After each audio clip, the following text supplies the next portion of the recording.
Hey y'all. Y'all see that head poking up behind me? Let's see. I probably just need to turn it around. I'm sitting out here in the middle of the pea patch.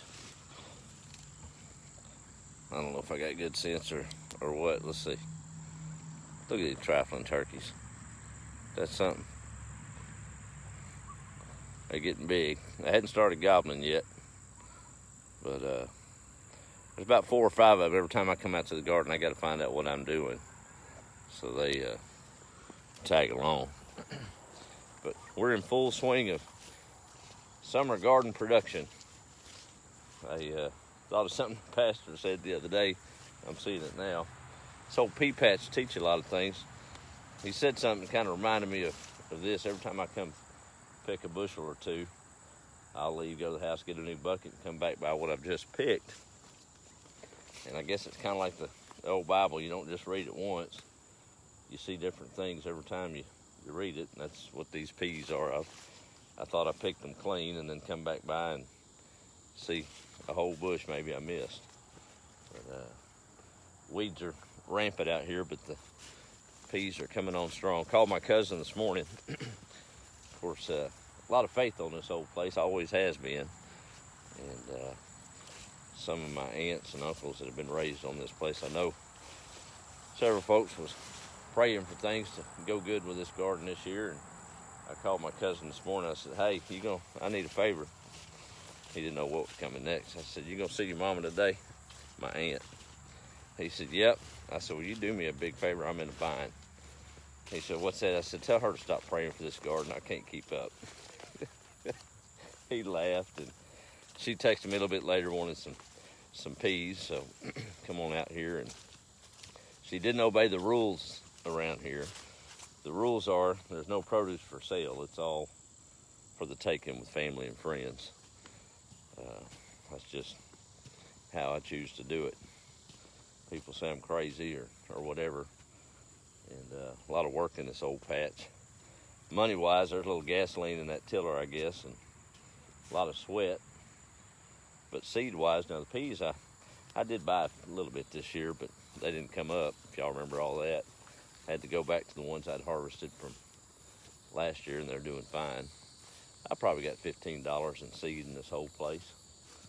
And I guess by farmer's market standard, there's probably a couple of $1,000s worth of produce here, but yeah, whatever. That's not how I roll. I will say this, if you come by here and see the little produce stand up there, that's me teaching Jordan a little bit of retailing, just to get him busy and sell maybe a few tomatoes, but I don't have time to do it. I grew it for Sharon, and Sharon's what we'll do. But a few folks been wanting to come by and pick some peas, but after killing that big old copperhead over there in the yard, the way it's grown up out here, I just don't feel safe about letting anybody else in the patch. So instead, I go out here and put my hand right in the middle of the weeds and just don't worry about it. Little faith. I guess that rain we got last week has really popped it loose. Jordan got his heart broke the other night. He'd been watching one of them black diamond watermelons up in the top of the pasture. We got several more. I imagine we'll cut one this weekend if there's any left. But I knew raccoon or two would be coming around, and I've pretty much figured out Sissy don't bother them unless they come down here after the chickens. That's her duty, so she don't pay them no mind up there. But y'all, any country folks will know that a raccoon will tear into a watermelon. They'll roll it out of the patch and eat it on their leisure. That wasn't news to me. What was kind of surprising was that one we'd been waiting on. He could have rolled it down the hill and got him into a little good spot to chaw on it, but he deserved that one because he rolled it up the hill about 50 feet. And I said, well, there you go, buddy. That's yours. You did all that work. You can have it. That's kind of how you can tell when they're ripe, because they'll start seeing them old animal prints pawing at that melon out in the field. I wish y'all look at this. Y'all remember them pinto beans? I'm telling you, this ground is some kind of fertile. I mowed this row of pinto beans down. Of course, I had some dries on them, And here we are a week after I mowed it, and I've got pinto beans coming up. I don't know if they'll make it. It's a little hot, but it ain't dusty no more here. So we'll see. You can't, once you plant something, it starts seeding on this place, it's gonna go right on. I don't know. Ain't that something? Anyway, took a big old 5-gallon bucket of tomatoes up to the store the other day, dumped them on the counter, everybody had at it. That's a good feeling. I guess my kids well, my kids know me by now. Money's good to have, and you got to be responsible. But I've had none. I've had a lot. I like kind of being moderate, just right in the middle. So as long as I can maintain a simple lifestyle and pay the bills, and what's the worry of trying to chase another dollar, isn't it? Or I think that's what's wrong with half of us now. It was wrong for me for a long time. I guess 15 years ago, I'd been out here trying to figure out how to make a buck off all this, and now it don't even matter. People are like, we got all that work in it. Yeah, and y'all pay to go to the gym. I don't. Right?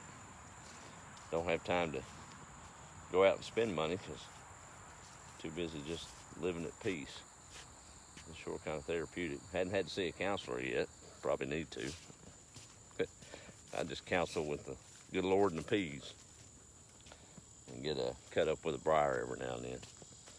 Right? I heard an old story about giving. I think about this a lot. I think all of us are givers, especially those that adhere to this page and thoughts we share. But I've read a lot, seen a lot of stuff behind the scenes of people giving. I've been the recipient and the giver before. I don't think I'll ever be able to give enough back to suit me. But I read a story the other day and just kind of made my jaw drop. Down in New Orleans, story about a preacher that was in a convenience store one evening behind some folks in line, and his mother and kid, dad, had a little food on the counter there and didn't have enough money to pay for it. He tapped him on the shoulder and said, "Don't turn around. Don't want you to see me." Slipped him some money, said, "Just, if you would, take this and pay for your food. And let's leave it at that." So they did. Never made contact. Time went on. A few years later, this preacher was called to come back to New Orleans and preach a revival at a church. And after service, a young man came up and shook his hand and said, "I want to tell you a story, pastor, or preacher, about a time when it was about done for me and my family. You see, we were down on our luck. We were destitute, had no hope. And my wife and I had made a suicide pact. We were just going to end it. We had one little child, and we was going to take that child out with us too, put him out of his misery for what was ahead in our mind. We thought we'd feed him first, and stopped by a convenience store one evening, put some bread and milk on the counter, and realized we didn't have enough money to pay for it. But a man behind us tapped us on the shoulder. We never saw his face, and paid for our food. And all he said to us was that Jesus loves us. We left that store and drove to the place we'd picked to perform our final act and wept for hours. Couldn't do it. On the way home, we passed a church sign that said the same thing that man had told us, that Jesus loved us. Went to church the next Sunday. We've been going ever since and turned our life around. And after today's sermon, I realized that the man behind us in that line that night was you. You see, this preacher was from Africa and had a very distinct accent that they recognized that church that day. Because of one simple act, he changed the course of 3 human beings. It's good stuff. Didn't want any credit for it, but it's funny how that goes. I got tickled with my neighbor across the street. Good folks. They've been here since before Mamaw passed. And older couple. Not old, but older than me. So I picked, Jordan's got a lot of shelling to do tomorrow. I've got about 3.5 bushels of purple hulls, and I picked another bushel tonight. Another one needs picked in the morning. But I was like, my goodness, I don't know why I didn't even ask them. So I stopped over there a while ago. I said, y'all want some purple hulls? Before she hollered out, yes, sir. How much you want for them? I just kind of looked at her crazy. I said, you know you can't buy anything off that garden. She said, yes, sir, we'll take them. I don't know if the husband was very pleased because I just laid out his night for him. He's going to be purple fingers here in about an hour and a half shelling peas. That's what it's about, y'all. Simple acts done privately. Right? I hate to even talk about them, but I guess we should. We talk about enough bad stuff. But you never know what might happen in a convenience store line. I guess I better go check on the critters. Everybody's quiet. I guess their bellies are full tonight. Had to do another turkey clipping. Got about 10 turkeys wanting to sleep with the chicken. Then I got a mama hen that is raising her, I don't know what's going on, raising her babies in the turkey pen. I don't even know how she got over there. And here we go. Let me show y'all. Look at these big old rascals. What are y'all doing? And there's mama hen in the turkey pen. Actually, I got 2 mama hens and 1 baby, and both of them are confused about whose it is. So they just take turns. There it is. One little old baby with their own watch. I guess it's good to have turkey friends, right? She feels safe in here. Ain't no rooster gonna get at that one, is it? Goats are good. Everything's just kind of copacetic here on the old place. We're hatching babies in there. It's hatch day. I've had, of course, I keep about 50 incubating all the time, and it's that time to hatch, and got some more behind it. Got those quail. We still have a few more to butcher to fulfill our agreement. But them little things must like it up here. They've been. Yeah, there we are. Guess there's a little void there on the signal. Sorry about that. Anyway, I did notice one of the little quail hens went broody, and guess she's gonna hatch a few. We got a thin herd of them, and some eating rascals for no bigger than they are. Never seen anything like it. Like little piranhas when you feed them. I don't care if they had feet or not, they're going after it. Well, hey, we hadn't been on in a while. Might as well do a quick roll call as we wrap up the first half of the craziest year that I can remember in my lifetime, 2020. Good stuff at the store. Everything's doing good. Got a really good crew up. Well, we'll just hook into the Wi-Fi here next to the house. How's that? Anyway, we had a big honor this year, winning store of our best feed store of the year. That's kind of cool. Look forward to another good year in business there at Lone Star. So y'all feel free to come see us. You might catch us on a day when there's free tomatoes on the counter. About to be some free corn, I believe, much is coming on with that rain. That's good stuff. Guess I could dole out peas, but you're gonna have to know you're gonna get purple fingers over that. I don't know if I'm gonna bring any shell peas. You're gonna have to put a little skin in the game, right? Well, it's been a while. Let's do a quick roll call before the signal drops again. Guess I can stand by this old electricity pole. Maybe it'll ground us out a little bit. We'll try it. All right, let's see here. I'm looking. Here we go. There's AC Charles checking in. Good evening to you. And my good buddy down Huntsville Way, Mr. Randy Bass. Good to see you. Donna's in Huntsville, Texas as well. Wild man, she says. All right. Wendy Beard Seward saying howdy. Debbie's checking in. There's AC again. Wish I had some of them peas. Well, we got them for sure. Hey, Michelle, how are you, ma'am? There's Deborah checking in. And Cheryl, think garden is amazing. Well, just got to plant the seed and do a little work, and nature does the rest of it. Whether you're a faith-based person or not, I believe he spun it all out there, and you do the work. Some years it works, some days it doesn't, but it still moves right on, doesn't it? Have to take the good with the bad. This year's a good one.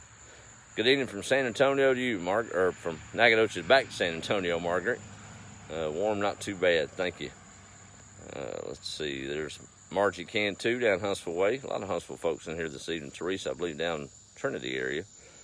Teddy from North Carolina Hills. Bless you too, sir. There's Kathy checking in. Margaret, trying to roll through these. David Watson's from Gilmer, Texas. Saying howdy to Aunt Sue Francis. Well, there's her shout out if she's on. Good buddy Kerry Worthington, how are you? Charlotte's in West Tennessee. Lots of rain today and storms. Hadn't had any here. I've been blessed with a little overcast skies for the last few days because the sun hadn't been beating on those peas and drying them out so quick. So I'm blessed again. You know, weather pattern's just right to where it gives me time to pick them all. That's a good thing. Tamara's in Burleson, Texas. Michael Coots, thank you. Fresh maters and taters, that's good stuff. Donna Boatman checking in. Jay's in Sardis. Thank you, sir. Good to see you. Alexis, thank you, ma'am. Well, you're welcome, Wendy. Arlington, Texas, and Miles checking in. Dennis O'Daniel. Sylvania Saldana. Good stuff. There's Pam, loves shelling peas. You need to come by here, ma'am, and get you some of them peas. I'm still eating on that blackberry jelly you brought the other day. That sugar cane you gave me is growing well. But you're going to have to come get you some eggs and peas and whatever else we got out there. Doris, how are you? Carolyn saying howdy from South Carolina. I believe you're about to go through a surgery if I read Facebook right, so prayers for you. Know we've got that old crazy COVID mess hitting a little close to home. My daughter's under quarantine with some exposure, so she's young and we'll be all right. Just kind of hate the unknown. Ready to hear the results either way, but we'll get through it. Right? That's good stuff. Let's see. Allison saying howdy. Manuel, hey buddy, how are you? There's Sue. Kimberly Ann Warner shelling peas, snapping green beans. I do have some. I need to go check on them green beans, by the way. There's Miss Charlotte. How are you, ma'am? Andrew from Interlochen, Florida. I believe that's about everybody this evening. Hell, I'm going to go put the critters all the way to bed. Make sure everything's good. Got enough quail eggs. I may try my hand at a little old recipe. I don't know if I'm not ever really ate pickled eggs, but I don't like things to go to waste, so we may give our hand a little recipe in here this evening. So I guess the house will be smelling like vinegar here in a minute, won't it? We'll see. No copperhead mates to report, and I ain't wanting to see one. But we'll get through it. Well, y'all remember that. Let's make the small ripples that create the big waves by the time they reach their crest. And that's what we're called to do, right? Love and be kind. Everything else will work itself out. That's just how I see it. Maybe I'm a fool, but I'll die that way, so whatever it is, right? Y'all have a good evening. Be the light. We'll check in with y'all later. See you.